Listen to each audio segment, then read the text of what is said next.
What's up, guys? My name is Ted, and welcome to this new podcast on the Idaho 4.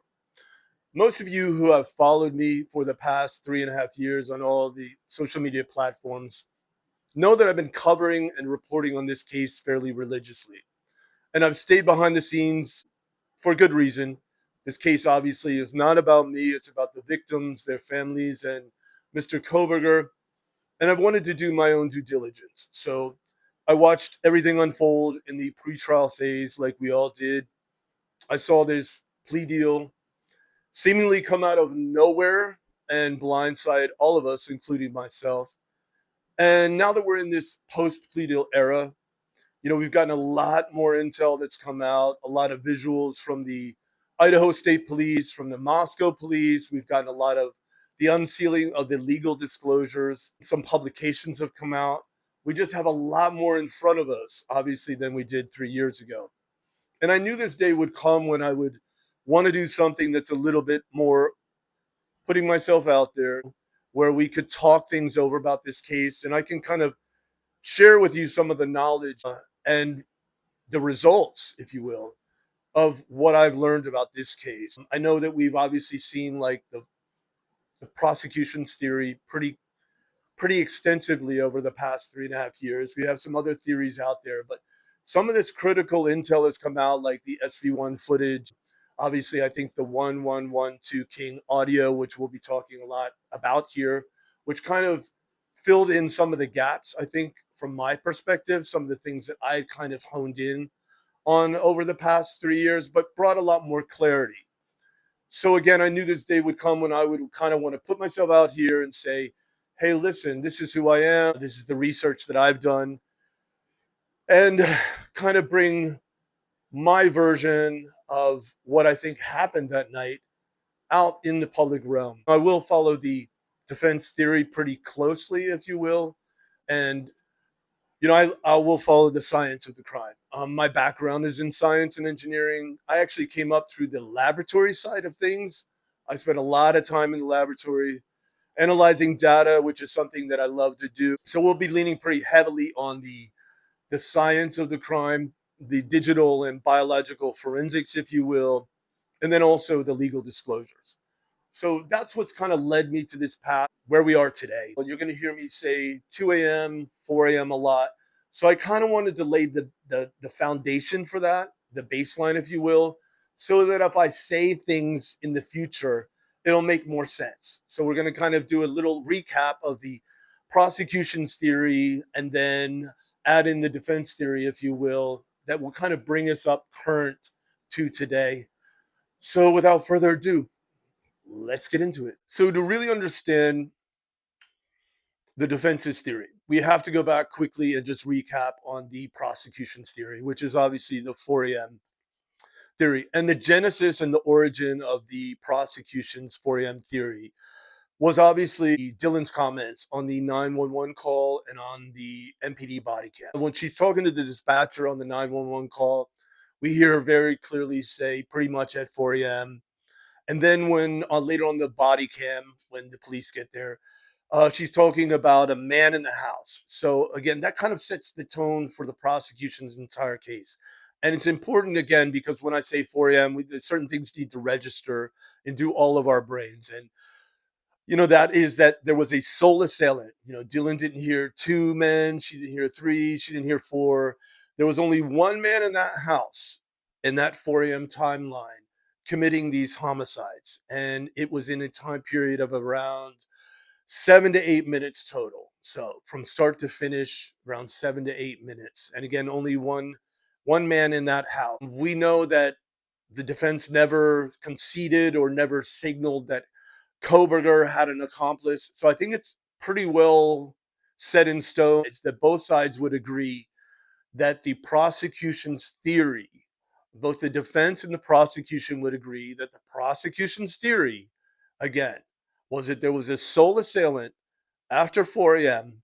that came in with arguably one weapon, maybe two, but I think initially it was mostly one weapon. There was an edged weapon, allegedly a K-bar. That person entered that home, 1122 King, after 4 a.m. and committed these homicides in an approximately a 7 to 8 minute window. So now that we understand the 4 a.m. theory, which I think we're all pretty familiar with, but it's important to set that baseline because obviously the Moscow police, they did their own investigation. Ultimately, they identified, arrested, and charged Mr. Koberger as the sole assailant that entered that home that night and committed these four homicides.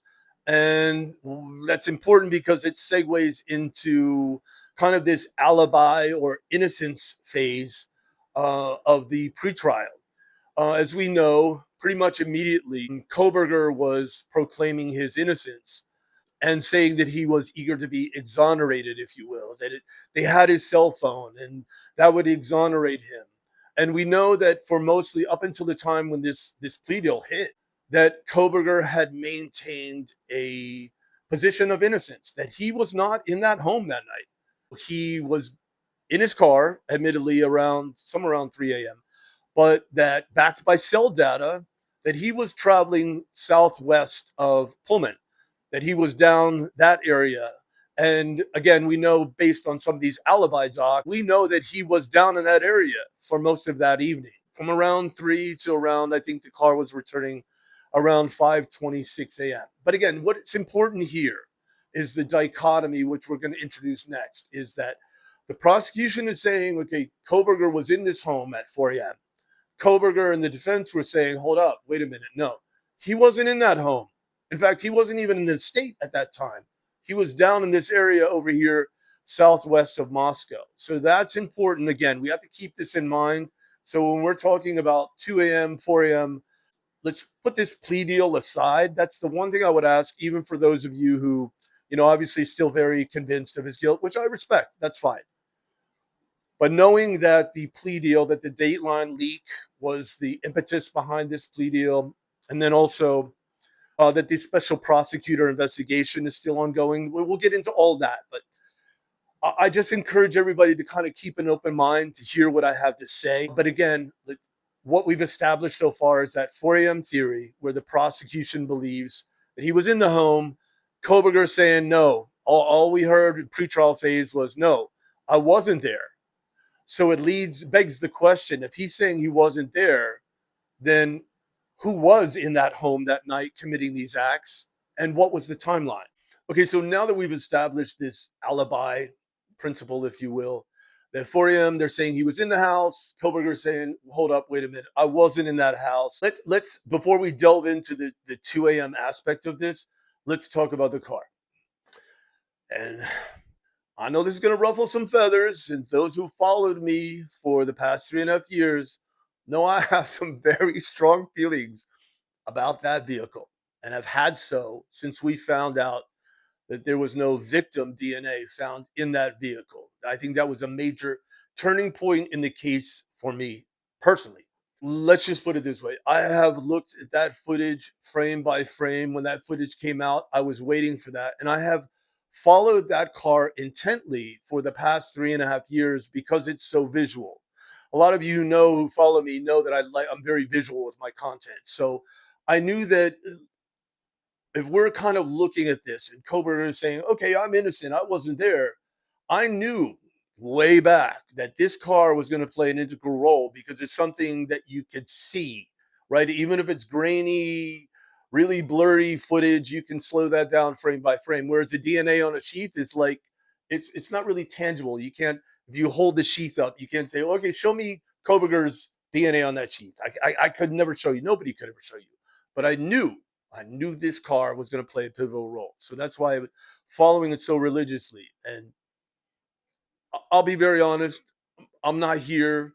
There's no motivation for me to be putting myself out here 3.5 years later and to be talking about this case, much alone this vehicle, unless I'm here to tell you what I believe to be the truth. And I'm going to just say it like I probably say it to others behind the scenes. Okay.